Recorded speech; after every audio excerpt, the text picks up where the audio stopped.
ঈদের দীর্ঘ ছুটি শেষে রোববার খুলছে সব অফিস আদালত, তাই পরিবার পরিজন ছেড়ে জীবিকার তাগিদে রাজধানীতে ফিরছে কর্মজীবী মানুষ।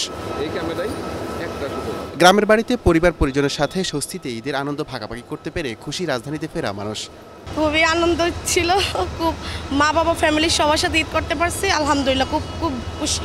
ঈদ যাত্রা অনেক ভালো হয়েছে, যাত্রাও ভালো, ঈদও ভালো কাটছে, সব কিছু মিলে আলহামদুলিল্লাহ ভালো। পরিবারের সাথে ঈদ কাটা এত মজাই লাগলো, কিন্তু আসার সময় তো একটু কষ্ট হয়েছে, একটু অনেক কষ্ট করে আসতে হয়েছে।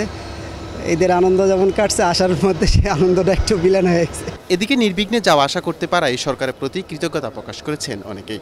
না, কোনো বিড়ম্বনা নেই। আমি ধন্যবাদ জানাই আমাদের মাননীয় উপদেষ্টা ডক্টর মোহাম্মদ ইউনূসকে, কারণ যাত্রাপথেও কোনো রকম ছিল না, যাওয়া পথেও ছিল না, আসা পথেও কোনো রকম বিড়ম্বনা ছিল না। বিড়ম্বনা পোহাতে হয় নাই, কারণ আমরা টিকিট অন্যান্য বছর যেমন কালোবাজারি হয়েছে টিকিটের, এবার আমরা টিকিট নির্দিষ্ট সময়ে পাইছি। রেলওয়ে কর্তৃপক্ষ এইরকম সার্ভিস দিক এবং যাত্রীরা বেশি বেশি রেলে যাতায়াত করুক, যাতে আমাদের সরকারি রেভিনিউ বৃদ্ধি হোক।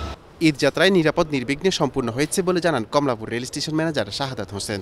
আমাদের এবার ঈদ যাত্রা ইনশাআল্লাহ আল্লাহর রহমতে অনেক সুন্দরভাবে সম্পন্ন হয়েছে এবং এখনও সুন্দর, মানুষজন খুব একেবারে নিরাপদ এবং স্বাচ্ছন্দ্যে ভ্রমণ করতে পেরেছে এবং মানুষজন খুবই সন্তুষ্ট। এদিকে ঈদের পঞ্চম দিনেও এখনও নারীর টানে বাড়ি ফিরছে মানুষ। নূর মোহাম্মদ ভূঁইয়া, এশিয়ান টেলিভিশন, ঢাকা।